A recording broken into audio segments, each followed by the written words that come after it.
the placement of this device inside. If I remember correctly... Ah, puzzles. Without stepping in the same one place.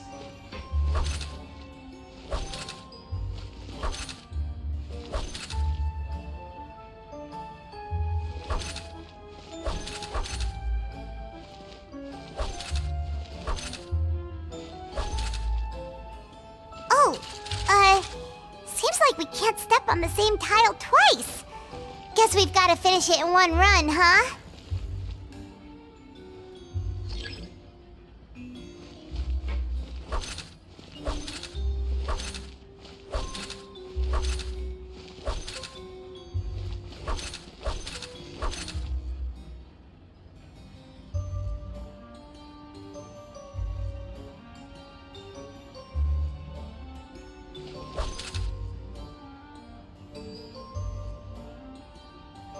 Oh, I must have accidentally used that.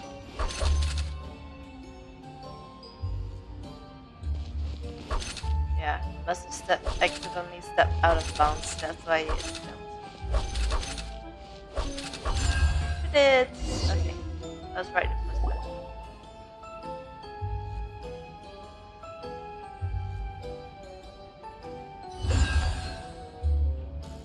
The giant hat.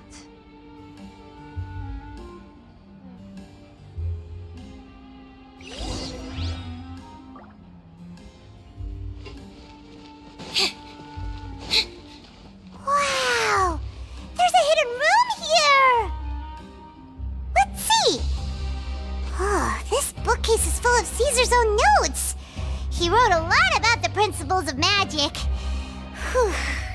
Much too advanced for Paimon. Is that Caesar's diary on the table?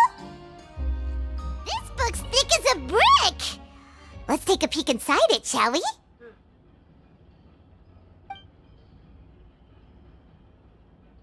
About the wish list. At one of my shows a few days ago, a child asked me how I pulled candy out of my hat. As a joke, I told the kid that the hat has a built-in wish-granting machine. Next thing I know, today a whole bunch of kids were pestering me to pull all sorts of things out of the hat. So I told them another white lie. The machine needs time to power up, but in the meantime, you can write your wishes down. Well, they took me up on that offer, enthusiastically. As I write this, I've only just got back from running around all over town, buying the things they wanted. Boy, are my legs sore. I wound up saving very little this month, but that's not a major issue. I now have a bigger problem. How am I going to hide all these things inside my hat?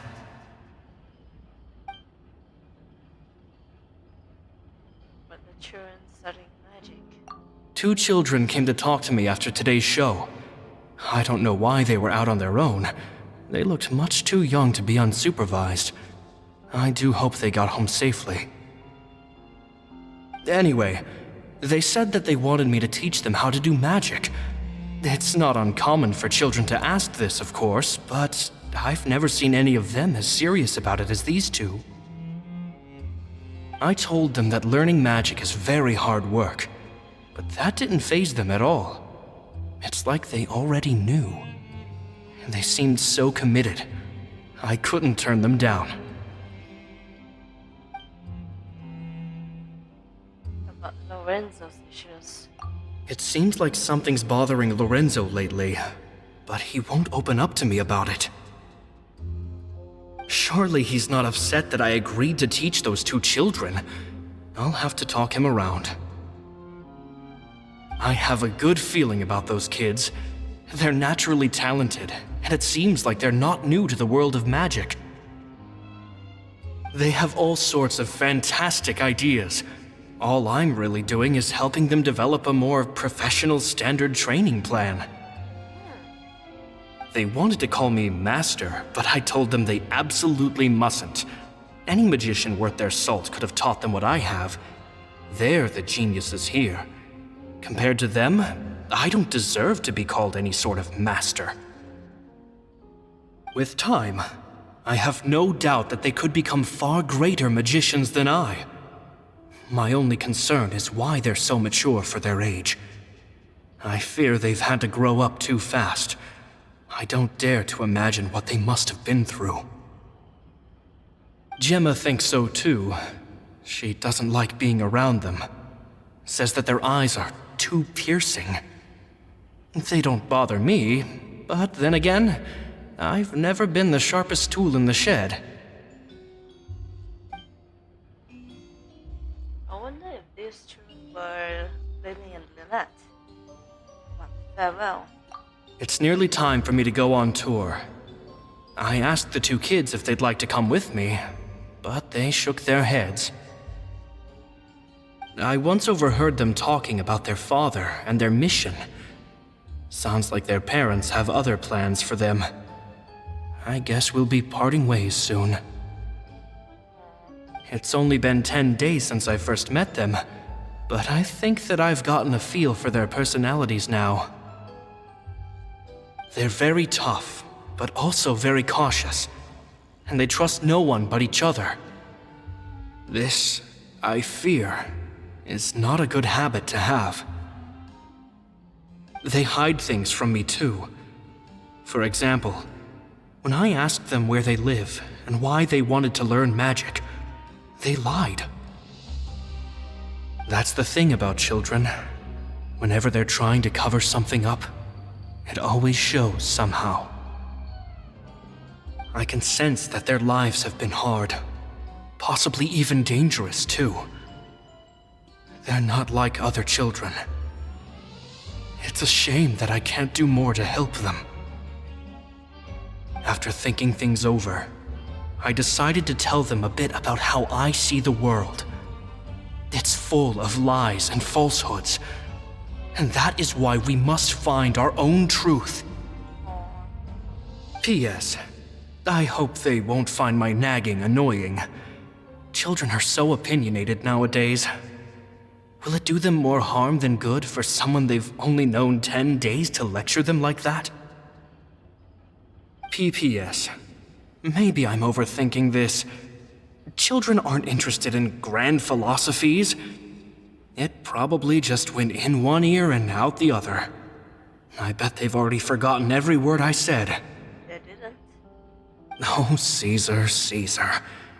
Just mind your own business next time.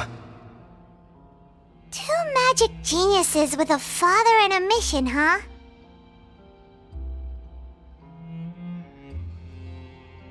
Sounds a lot like he was writing about Linny and Lynette, don't you think? Yep. Very much so. So did they meet Caesar when they were kids?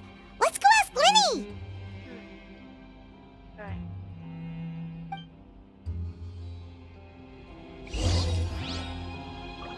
And Lorenzo is kind of salty about it because he's kind of like, oh, now you're teaching these two kids? What about me? Something like that. He's kind of jealous about that.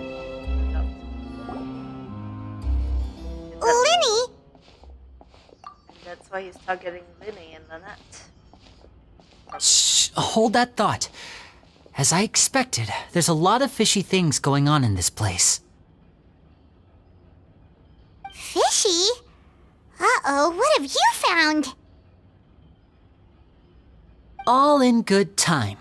Before we go over our new leads, I want to tell you how a high-altitude escape is performed. Escape? First, the magician slots themselves into a magic box in full view of the audience. The box is then suspended high in the air, and a short while later, the base automatically opens. At this point, a dummy will fall out of the box, but it looks real enough to grab the audience's attention, and they start wailing and screaming. Meanwhile, the real magician, who has by now blended into the crowd, waits for a good moment to make their appearance and put on a hysterical performance. Oh no! Is that me? Did I just fall to my death? Very vivid description. Paimon can really picture it. And then what? The audience's gaze then turns to the magician, and by the time they realize what's happened, the dummy has vanished, as if everything that just happened was some sort of shared illusion. Of course, that's just how I think the process should work, theoretically speaking. Theoretically speaking? What do you mean? The inventor of this trick never performed it successfully. When the box opened, Caesar was the one who fell out, and not the dummy. Aw. He fell right to the ground from the highest point of the opera house.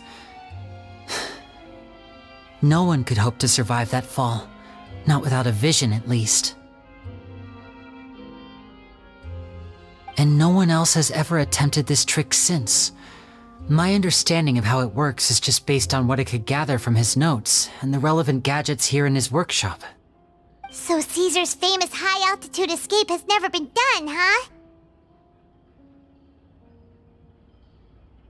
Paimon was about to say how cool it would have been to see it in person, but if it's that dangerous, it's probably for the best that no one else tries to do it. Wait a second. So if a dummy's supposed to drop out of the box, then where does the real magician go? How does he get out? Glad you asked. That brings us to the secret of said box. This box right here is the one that Caesar constructed himself to use in the performance, and it's not as simple as it looks. Inside, there's a device that only the magician himself would know about. Once the magician's inside and the box is lifted up into the air, the audience's view of the box is fixed at a certain angle. From where they're standing, they have a clear view of the front, sides, and bottom, but the back and the top are now no longer visible. At this point, the magician presses a button inside the box, opening a secret door out of view. He then escapes through this trap door onto the opera house roof, waits for the dummy to fall and distract the audience, and quietly returns to ground level. That's way simpler than Paimon imagined. Even Paimon could probably do it. Well, there's a little more to it than that, of course. The hardest part of this trick is controlling the audience's mood and reactions. That takes an exceptional degree of showmanship. There's the falling dummy, the miraculous reappearance, the pompous performing. Maybe the magician would even have themselves tied up before it begins to strengthen the impression that there's no escape. Many days and nights of careful research and painstaking practice would have gone into this, all culminating in a performance just a few minutes long, but one that still manages to transform the shock and grief of a tragic accident to the joy and laughter of a mesmerizing magic trick. Caesar was a highly accomplished magician, but unfortunately, even he didn't manage to pull it off. So, how did it go so wrong? You said you found some fishy stuff here. Have you figured out what really happened? It was sabotaged. I can make a pretty good guess. I looked into the case files. The magic box Caesar was using at the time of his death had the secret button I mentioned positioned on the right-hand side. And sure enough, he always used his right hand as his dominant hand in public. Okay. Nothing suspicious there. But here's the strange thing. Most of the devices in this workshop have the mechanism on the left-hand side, including this box right here, which leads me to believe that Caesar was in fact left-handed. Why would Caesar pretend to be right-handed? Because a magician can't afford to have their most basic habits stand out too much. People naturally focus their attention on the most important details of the task or situation at hand. But a magician needs to be able to redirect an audience's attention at will so as to avoid arousing their suspicion. The essence of magic is getting people to believe a lie. If even the truth raises eyebrows, the falsehoods become all the more difficult to mask. And so, Caesar trained himself to use his right hand to align with his audience's expectations. Great magic always requires sacrifices. But in his most stressful and nerve-wracking moments, and when no one was watching, reflex would kick in and he'd use his left hand. That's why he set his gadgets with the mechanism on his left. Maybe someone exploited the fact against him. Exactly. I think that's likely what happened. Caesar would have been under a lot of time pressure during the escape. He'd have had mere seconds to open the hidden compartment, retrieve the dummy, then open the secret door and make a swift escape. But I'm sure he was confident. He would have rehearsed countless times to the point where it was second nature. He'd barely need to think about what he was doing because muscle memory would guide him through. So he opened the compartment, took out the dummy, checked everything was in order, and then went to leave. With his left hand, he reached for the button, and suddenly, his heart skipped a beat. It wasn't there. Much like when you reach for your keys but find your pocket empty, his mind needed a moment to process what was going on. Instinctively, his left hand would keep feeling around for the missing button, maybe for another second or two, until the bottom of the box gave way. With the stakes being as high as they were, just a 2-second delay cost him everything. The authorities would find nothing suspicious and conclude that his death was due to his own error. When in reality, someone switched the boxes, and they did it to murder him. But how would they be able to make the switch without being noticed? That would be difficult to pull off, no? It would have to have been someone who knew that he was left-handed and who could move his props around without arousing suspicion. Someone who was always by his side. Isn't that right, Lorenzo? You just couldn't let sleeping dogs lie, could you? There's not a lot of people who'd go to all this trouble for some magician who died 10 years ago. I didn't want to have to do this, you know. Silencing you the hard way just creates more problems for me to deal with. But I gave you your chance. I hoped you'd do what's good for you and back off like the lady, but you disappoint me. You mean Gemma? So you are the one who's been threatening her! Yes, although however stubborn she might be, she was never much of a liability. But you people, you never even knew him, but for some reason you just wouldn't drop it. Which is why you can't leave this place alive. Take them out, and make it quick. Do your worst! Solidify! Sounds like we'll have to catch you. Ha ha, no, that didn't work. Right now. Right here. Emerge. Okay. Let the magic begin! Step on up! And voila!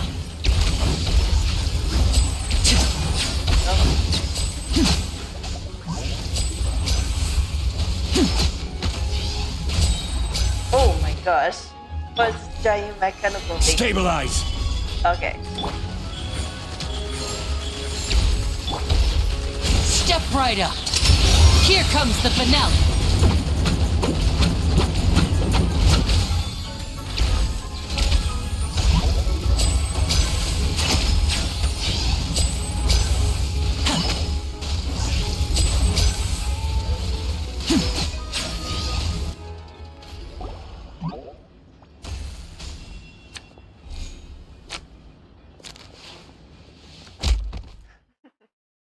That's pretty cool. You kids are tougher than you look. Had enough yet, Lorenzo? Your cronies can't help you now. I think it's high time you started talking, and what I'd really like to know is, why did you murder Caesar? If I had a mora for every time you've said that man's name. Of course you idolize Caesar, everyone else did. But I was the real genius magician. Me! He was just an amateur who did cheap tricks for gullible children. I was the one who made magic into the fine art it is today. The aristocrats doffed their hats to me! So it was jealousy. I knew you were jealous. Jealousy. Hatred, more like. I hated Caesar. All he cared about was his magic. He lived and breathed it. He poured everything into his street performances and his stupid tours like it was just a hobby to him, never bothering to think about Mora. What sort of fool devotes their life to the art of deception and never has a Mora to show for it? But the people loved him, didn't they? Oh, how they looked up to him. No one gave me a second look. All I ever heard was, "Oh, your master's amazing, isn't he?" Amazing. Yeah, so amazing that he was completely broke. Every other apprentice was living it up at their master's expense, but no, not me. I put in all the work, mastered all the skills, and it brought me nothing more than the life I already had. Why didn't you just leave if you had the chance? He forbade me from using magic to trick people out of their Mora. There was nothing he hated more than that. And with his reputation in Fontaine, it was too risky for me to go it alone. As long as he was alive, if I dabbled in my own brand of money-making magic, he would expose me, and it would destroy me. I had to kill him. There was no other way. He had to go. Desperate And man. this was your only motive? It was reason enough. What other motive would I need? Well, I was under the impression that there might have been other factors at play. For instance, maybe you were in love with Gemma, but she was engaged to Caesar. In love with Gemma? Don't be ridiculous. Guess I was wrong about that then. Next question. Are you the Phantom Weasel? I am. Caesar was so strict with me. He insisted that his way was the right way, that the sole purpose of magic was to bring joy to the world. I never bought into any of that. I was more interested in the practical value of magic. Sure enough, it helped me fill my pockets with all kinds of valuable treasures. But I heard that the Phantom Weasel stole from the witch and poor alike. Oh, yeah! Charlotte told us that the weasel would steal whatever people valued, no matter how much it was worth. That's just how it looked from the outside. What would any thief want with second-rate loot? I've only ever targeted high-value items. I stole cheap things as a way of practicing my craft. It was other people's overactive imaginations that conjured up the preposterous image they then dubbed the Phantom Weasel. So that's the story, huh? Well, I hope you're ready to tell it all over again during your trial. What choice do I have? You're a pack of wolves, and you've got me between your jaws. You've seen what's here, and my last-ditch effort to stop it getting out has failed. What else can I do? So be it. I've enjoyed power and wealth for the last 10 years, the likes of which Caesar could never give me. I wouldn't choose for things to end this way, but I regret nothing. Very well. In that case, I'll contact the guards.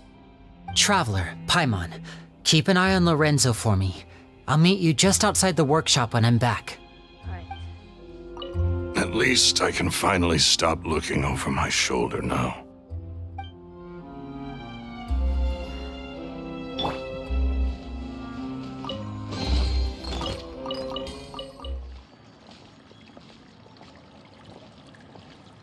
Lily has told me the whole story. Lorenzo, do you confess to the murder of Caesar and to framing him for the Phantom Weasel's crimes?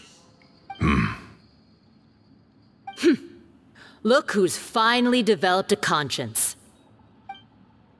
What kind of disciple murders their own master? I hope it was worth it, because there'll be hell to pay.